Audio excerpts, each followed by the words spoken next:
제가 이 책 다 읽고 나서 검색을 했어요. 예. 그래서 아직 시작은 안 했는데 곧 시작합니다. 여러분도 제가 뭘 시작하겠다는 건지 소설을 읽어보면 알 텐데 뭐 별거 아니 기부예요. 이제 국민의 한 사람으로서 국가가 잘못됐을 때 막 국민이 국가를 상대하는 방법이 몇 가지가 있는 거죠.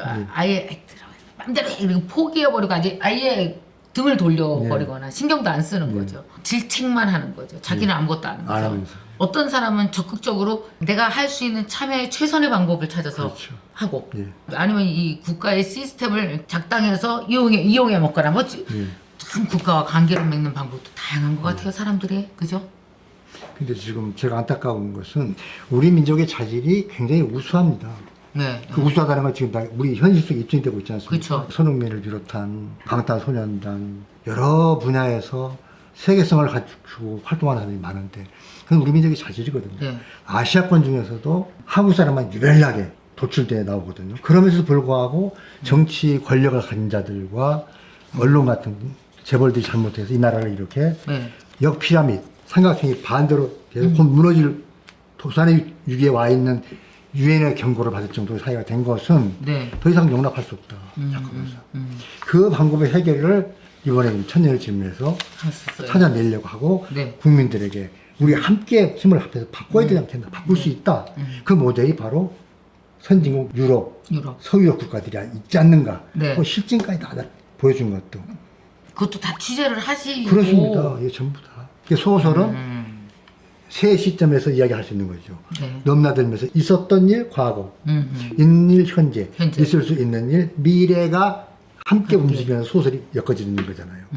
소설을 취재한 것이 있고, 그 다음에 작가의 상상력이 동원된 것이 있고, 합해져서 이 소설이 하나의 생명력으로 지금 움직이고 있는 거죠. 이제 7월에 이 소설을 사서 이걸 읽는데 궁금해갖고 잠이 안 와갖고 빠른 속도로 읽은 거예요. 예. 이틀 동안 다 읽었어요. 아, 속도 이틀 동안. 예. 이틀 동안. 글쓰기 수업 같은 거 한 번도 해보신 적 없으시죠? 예. 하실 생각도 없으시겠지만. 할 시간도 없고, 할 생각도 없고, 네. 그런 예술은 네. 가르치는 것이 아니라 깨닫는 것이다. 이 책 2권 네. 303페이지에 네. 글은 어떻게 쓰는 것이다 하는 이야기가 나오잖아요. 나와요. 네. 그것이 바로 제가 평생 화두로 책상에 써붙여놓고 있던 거예요. 작가가 자기 소설에 등장하고 이름 없이 네. 그리고 자기 육필을 이렇게 소설 속에 넣은 것도 이게 최초의 소설일 거예요. 이것이 소설 쓰는 문학의 교육의 방법이에요. 네. 친구도 압니다. 그게. 아, 제가 읽어드리겠습니다. 여기 글을 어떻게 하면 잘 쓸 수 있겠냐고 묻는 후배에게 이 책의 그 주인공인 장우진이 세 권의 책을 골라 보내면서 이제 한 말이에요. 어느 연로한 소설가가 평생의 화두로 삼아 책상 앞에 써붙인 지극히 평범한 듯하면서도 서늘한 바람이 일게 하는 경구를 받아다가 저의 책상 앞에도 붙여놓았답니다. 문학, 길 없는 길. 읽고 읽고 또 읽고 생각하고 생각하고 또 생각하고 쓰고 쓰고 또 쓰면 열릴 길. 계속 일하다 보면 탈장. 글을 처음으로 쓰시기 시작한 나이는 언제셨어요? 글을 정말 초등학교 4학년 때 글짓기를 해서 전교 1등상을 받은 게 처음 시작입니다. 그 어떤 글짓기였어요? 그거 기억나세요? 예. 외삼촌이 닭을 키우다가 그걸 남겨두고 딴 데로 이사를 가면서 다 우리를 주고 갔어요. 예, 한 마리 잡아먹고 두 마리 잡아먹고 어느 날 가만히 보다 보니까 암탉이 한 마리가 달걀을 낳는 거예요. 예. 이상하다. 왜 암탉이 혼자서 달걀을 낳을 수가 있지? 혼자서? 예. 장닭도 없는데. 그걸 초등학교 때 아셨어요? 네, 알았어요. 그리고 달걀이 딱 나오는데 보니까 물컹해요. 응? 물컹한데 나오는 순간 딱 굳어져요. 한 번 봐, 두 번 봐. 산소와 접합하면서 딱 굳어지는 거예요. 그것을 삼촌에 대한 그리움과 그 관찰과 이걸 해서 썼더니 1등일 수밖에. 그때 그 어떤 그 소설이었어요? 수필, 쉽게 말하는. 수필. 소설적 구성이 되어 있는 수필. 그때부터 탁월한 소설가가 될 수 있는 싹이 보였다. 네네. 간단하게 뭐. 그랬더니 아버지가 네. 기특해서 네. 그때는 학생들이 시험지를 학생들 주질 않았어요. 네. 선생님이 점수 매기면 다 믿어버리고 그 시험지를 이제 다 휘지로 썼죠. 네. 근데 그걸 그게 똥지라고 그랬잖아요. 종이 질이 너무 나빠가지고 여기 쓰고 지우면 찢어지고 찢어지죠. 이걸 뒤로 이렇게 해가지고 해서 50장을 해서 장문 노트를 문집을 만들어줬어요. 오. 거기다 동시도 쓰고 동의도 쓰고 이제 어머나. 장문도 짓고 그게 좀 있었으면 참 좋았을 텐데. 그때 버렸어요? 뭐 다 버려, 뭐 이사를 수업 다녀서 다 버렸죠. 아, 저희 아깝다. 어머니가 이까지 뭐야 이거 버려버렸죠. 아우, 아깝다. 이렇게 될지 모르고. 그러니까 그러한 관찰이 모든 사물을 유심히 보는 남다른 관찰이 관찰. 곧 소설을 쓰게 한 모태죠. 네. 체질적으로. 채소가 꽃이 피는 것을 내 눈으로 반드시 확인하려고 몇 시간을 계속 들여다보고 다녔어요. 근데 안 보이는 거예요. 네. 안 보인 채로 꽃이 피어버렸어요. 어느 순간에. 오. 사람의 눈은 그 미세한 작동을 볼 수 없다는 것은 그 후에 25년이 흐른 뒤에 과학적 지식으로 알게 된 거예요. 어렸을 때부터 그랬어요. 참개를 잡기 위해서 막 물리면서 계속 잡아가지고 한낮에 내내 잡아요. 그 잡은 경험이 초기 단편 소설의 대표적으로 하는 유형의 땅에 그대로 나오잖아요. 그게 미국 마샬 필이라는 교수가 번역을 했는데 그 대목을 너무너무 감동하는 거예요. 어떻게 이렇게 아름답게 쓸 수가 있느냐. 개를 잡는 모습. 글에 대한 감성이나 관찰력도 좀 타고나는 거죠. 그죠? 그럼요. 모든 예술은 재능을 타고난다. 단, 네. 그 재능을 절대적인 것이라고 믿으면 실패하고, 그 재능이 50% 이하라고 생각하는 자만이 성공한다. 아. 나의 재능은 40%다. 네. 나머지 모자란 60%는 내가 채워놓고. 노력으로 채운다. 그리고 제 손자한테 천년의 질문을 주면서 네. 한마디 썼어요. 수십 번씩 죽음과 맞닥뜨리는 고통을 겪지 않고는 노력했다고 말하지 말라. 아, 무슨 혈서예요. 이렇게 무섭게 쓰세요. 손자한테. 죽기를 각오하고 노력해야 된다. 아우. 그렇지 않으면 인생은 성취되지 않는다는 이야기를 할아버지 체험을 통해서 하는 거잖아요. 탈장 수술 2번씩 하면서 오늘까지 왔다. 저는 제 재능을 믿어본 적이 없어요. 노력만 믿어요. 네, 오로지. 아니 정말 여기 글 쓰신 거 보시면 엄청 노력한다라는 걸 알 수 있거든요. 작품 끝나면 또 취재 들어가고 또 해서 또 연결하시고 지금은 요새는 쉬고 계세요. 뭐 다른 걸 또 연결하세요? 쉬는 게 없죠. 저는 휴식이 없는 인생을 삽니다. 계속 씁니다. 계속. 그러니까 네. 머릿속에 3가지, 4가지의 소설이 동시에 움직이고 있어요. 이게 쉴 틈이 없이 계속 하는 거죠. 쉬어버리면 머리는 녹슨다. 하루라도 호미를 쓰지 않으면 녹슬잖아요. 그렇죠. 계속 쓰는 호미만이 반짝거리죠. 반짝거리죠. 머리도 계속 마찬가지로. 마찬가지죠. 제가 쉬고 싶었었거든요 요새. 쉬지 마세요. 일을 하면서 쉬세요. 선생님 지금 올해 그러면 연세가 어떻게 되시는 거죠? 1943년생이니까 우리 세는 나이로 77. 아마 글은 언제까지 쓰실까요? 지금 100세 시대잖아요. 그렇죠. 100살 때 다시 책을 내서 네. 이 자리에 앉을 것이고 여기 계신 분들은 그 축하의 자리를 다시 마련해 주시기를 바랍니다. 와, 이거 영광이죠. 선생님 이렇게 막 즉흥적으로 흥분해서 말씀하신 거 아니시죠? 아니에요. 진짜. 마지막으로 이 소설에서 선생님이 그 정말 우리 사회에 주고 싶었던 메시지 있잖아요. 우리가 한 번 태어나서 한 번 죽듯이 네. 우리가 살고 있는 사회는 다 혼자 사는 게 아니라 모두가 산다. 맞아요. 모두가 살면 모두의 존재를 서로가 인정해야 된다. 모두의 존재를 서로가 인정해야 된다. 네. 그리고 내가 정치에 무관심하면 네. 그만큼 자기 인생에 대한 무책임을 저지르는 것이다. 정치를 하기 위해서 정치에 관심 두지 말고 정치하는 자들에게 준 권력을 제대로 감시 감독하기 위하여 정치에 관심을 두라. 아, 네네네. 그리고 당신이 인간으로서 인격체로 존중받고 싶으면 네. 철저하게 현실 정치에 대한 책임도 져야 된다.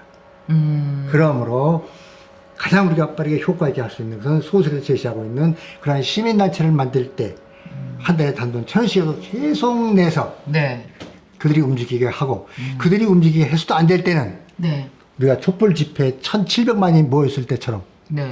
평화, 상비군 혁명을 했는데 피 흘리지 않고 할 수 있는 평화 상비군은 천만이 움직이면 이 나라는 완전히 서유럽 국가처럼 선진국으로 바꿀 수 있다. 네. 이미 네. GDP가 3만 불이 와 있기 때문에. 네, 때문에. 우리가 투표를 했다라는 건 내가 한 사람 한 사람이 가지고 있는 어떤 힘, 권력을 다른 사람에게 쓰도록 이양해 준 거기 그렇습니다. 때문에 잘 쓰고 있나를 보는 것까지가 마무리라는 거죠. 그렇습니다. 그냥 던지고 마는 게 아니라는 거죠. 던지고 네. 말면 그들은 끝없이 우리를 배신하게 되어 있습니다. 우리 인류 사의 5천년 네. 역사가 기록한 6천년 동안의 모든 권력은 네. 어느 나라든 관계없이 국민이 방임하면 항상 횡포하고 핍박하고 착취하고 그리고 국민을 노예로 부린 것이 우리 역사입니다. 전 세계 어디나 어떤 나라든지 어떤 나라든지 그 잘못된 정치를 뒤집어 바꾼 것도 국민의 힘입니다.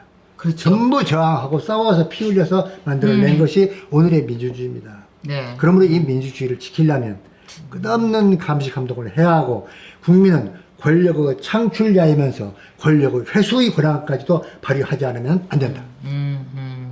그게 제가 하고 싶은 말입니다. 지금 정치하셨으면 엄청 잘하셨을 것 같아요. 네, 저는 문학으로서 네. 정치하는 자들이 하는 역할을 다 한다고 생각합니다. 아, 정말 우리 사회에 저희가 살아오면서 어른들이 늘 계셨어요. 그게 너무 좋았던 것 그럼요. 같아요. 네. 그래서 그런 분들이 돌아가실 때마다 왜냐면 그 자리는 금방 메꿔지는 게 아니거든요. 네. 그래서 참 마음이 김수환 추기경, 법정 스님 그런 분들이 다 훌륭한 어른이었죠. 그죠. 저 선생님이 또 지금 계시니까요. 선생님이 아이고, 훌륭한 어른 황송합니다. 계시니까 얼마나 좋은지 모르겠습니다. 자, 그러면은 이 선생님께 저희가 질문을 좀 받아봤어요. 우리 김미경 TV 구독자분들께서 조정래 선생님 모신다 그러니까 막 난리 났어요. 너무 좋아서. 그래서 선생님께 질문이 있는데요. 아직 결혼을 결정하지 않은 여성이 물어봤어요. 선생님, 저는 40대 중반이고요. 아직 결혼을 결정하지 않았습니다. 선생님, 결혼 꼭 해야만 할까요? 아니면 혼자라도 괜찮을까요? 선생님한테 물어봐 그걸. 어쨌든 얘기해 주세요, 선생님.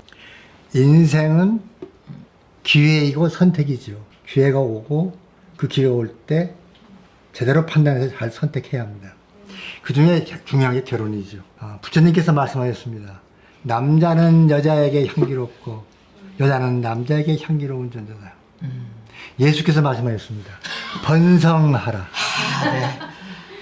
결혼하고 사는 것은 가장 자연스러운 섭리라고 말씀하신 거죠, 두 분이. 기회가 이분께서는 안 오신 것 같아요.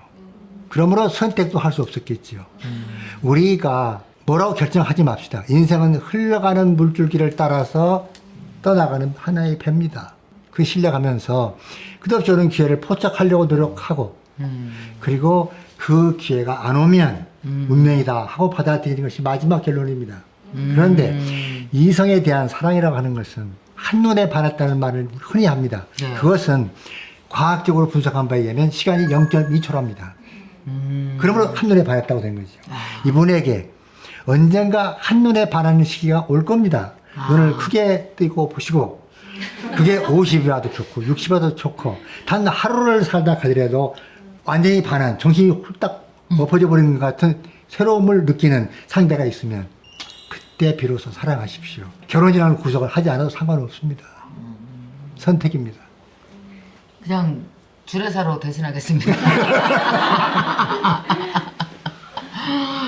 명쾌했습니다. 자, 그 다음 이 질문은 어떻게 해야 될까요? 지금 현재 이 한반도의 평화 통일에 대해서 사실 한중일 이해득실을 따지는 눈치 게임이 치열합니다. 이러한 시대에 우리들은 어떤 시각으로 통일을 봐야 할지 선생님 의견을 듣고 싶습니다. 그러셨는데요. 통일은 우리 민족의 당위지요. 통일이 되지 않고 있는 한은 우리 민족 8천만의 삶은 불구입니다. 지금 미국, 러시아, 중국, 일본 우리를 에워싸고 있는 4대 강국이라는 나라들은 현상 유지가 그들의 기본 정책입니다. 갈라져 있어라. 갈라져 있어라. 그래야 양쪽에서 다 이용해 먹을 수 있다는 것입니다. 그래서 지금 아베가 저렇게 하는 것도 한반도가 평화 쪽으로 가는 것이 일본 방위와 일본 이익에 방해가 되기 때문에 네. 그 밑에 깔려 있는 것이 그것입니다. 그러므로 우리를 여기서 하고 있는 4대 강국이 기본 태도가 그럴 때일수록 네. 우리는 정신을 바짝 차려서 민족 화합으로 나가야 하고 네. 통일은 당위로 꼭 필요한 것이되 서두르지 말아야 한다. 서두르면 탈이 생긴다. 네. 그러니까 사회학자들이 이렇게 정의했습니다. 네. 하나의 정반대의 정치의식을 가진 세력들이 충돌해서 일으킨 문제점과 갈등은 네. 한 시점에서 해결하자고 한 그 시점으로부터 전에 지나온 세월만큼의 세월이 또 필요하다. 아. 우리는 분단 70년입니다. 앞으로 또 70년의 통일 노력을 해야만 통일이 온다. 한 번에 그렇게 안 됩니다. 절대 하면 안 되죠. 너무 급히 먹는 밥은 체한다. 그래서 저는 이 분단 시대의 갈등과 문제점, 남북한의 문제점이 심각하게 많습니다. 네, 네. 그것을 매수 제한 없이 10권이든 20권이든 써서 네. 손자에게 유언으로 남길 겁니다. 통일이 되는 날 책을 출판하라. 대대로 내려가서 어느 시점인가. 네, 어느 시점인가. 그걸 지금 준비해서 100살 넘어서 쓸 겁니다. 네, 네? 선생님, 이분은 20대예요. 선생님, 작가님, 저는 20대에 하면 좋을 것들을 추천해 주시면 감사하겠습니다. 그리고 훌륭하고 성공한 인생을 이루는 작가님만의 특별한 비법이 있다면 듣고 싶습니다. 어떻게 살아야 될까요, 20대? 저에게도 20대가 있었습니다. 네. 제가 살아왔던 20대는 굉장히 가난한 시대죠. 1960년대. 전후에 가난이 그대로 다 굶주리고 살았던 시대. 그때도 꿈은 컸습니다. 세계적인 작가를 능가하는 작가가 되고 싶다 하는 욕구를 가지고 열심히 글을 썼었고 네. 흘러가는 물이 거쳐간 곳은 두 번 거칠 수가 없습니다. 인생도 한 번 흘러가면 끝입니다. 그렇죠. 이러기 때문에 하루를 천년으로 여기고 살아라. 마디게 1분 1초를 헛되게 살지 마라. 노력을 이기는 재능은 없다. 노력 없는 재능은 열매를 맺지 못하는 꽃과 같다. 계속 최선을 다해서 노력하고 자기가 하고 싶은 일, 자신 있는 일, 그것을 발견해서 그것이 무엇이든 상관하지 않고 열심히 하라. 그러면 반드시 이룬다. 그리고 20대라니까 한마디 합니다. 네. 제가 20대 때 아시아를 제패했던 유명한 농구 선수 신동파가 있었습니다. 신동파 선생님, 알죠. 그런 공을 던지면 들어갑니다. 네. 그래서 그가 던지는 공에는 눈이 달렸다고 했습니다. 비결이 뭐냐고 기자들이 물었습니다. 네. 그 대답은 간단했습니다. 모두가 잠든 12시부터 하루에 500번씩 공을 던졌습니다. 손흥민이 최근에 물으니까 나한테 비결이 없습니다. 저는 하루에 1000번씩 킥을 합니다. 신동파이 2배를 공을 찬대요. 그러니까 손흥민이가 차는 공에는 눈이 달려서 들어가는 거예요. 그렇지. 젊은이들이요. 이 무둔한 노력을 경시하지 말라. 치열한 노력 속에 그대의 인생은 성공의 꽃을 피울 것이다.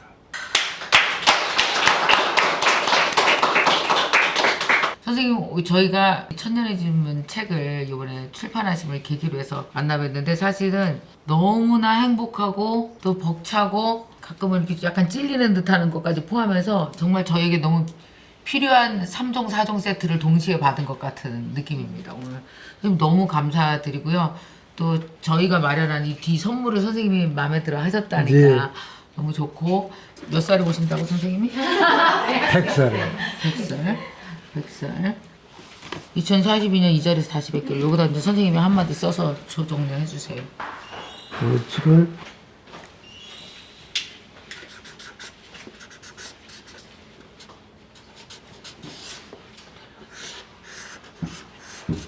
와, 선생님께서 어우, 통 크게 쌌습니다. 저희는 생각지도 못했는데 우리 독자분들에게 선생님의 사인이 들어간 책을, 이게 1, 2, 3권이에요, 이 책이. 그래서 아까 선생님 정말 따뜻한 마음을 느낄 수 있었는데 아까 선생님께서 그러시더라고요. 선생님이 직접 책을 사봤더니 비싸더라.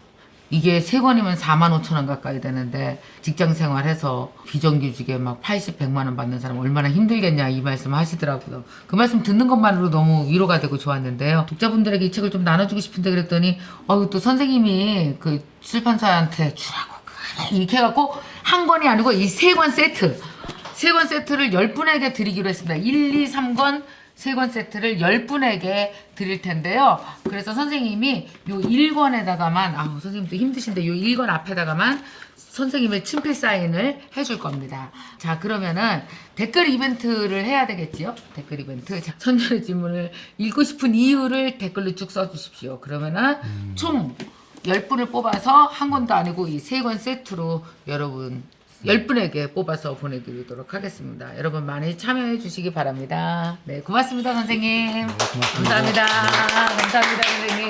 네.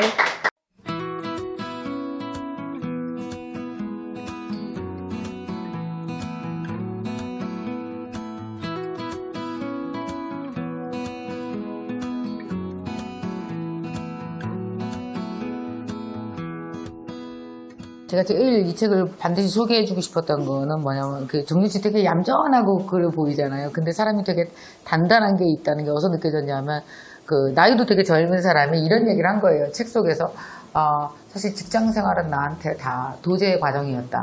좀 아마존도 결국 그러니까 아마존을 크게 보고 저를 작게 보니까 굉장히 힘들더라고요. 근데 제 인생을 이렇게 좀 길게 보고 그 중간의 과정의 아마존으로 봤을 때는 네, 그게 훨씬 마음이 좀 더 주체적으로 볼 수 있게 됐다 그래야 될까요? 나가기 전에 내가 최대한 많이 배우고 나가겠다라고 하니까 그 시간들이 왜 이렇게 나를 힘들게 하는 곳에서 내가 배우고 또 대우도 받는 그런 곳으로 좀 바뀌었던 것 같아요. 네.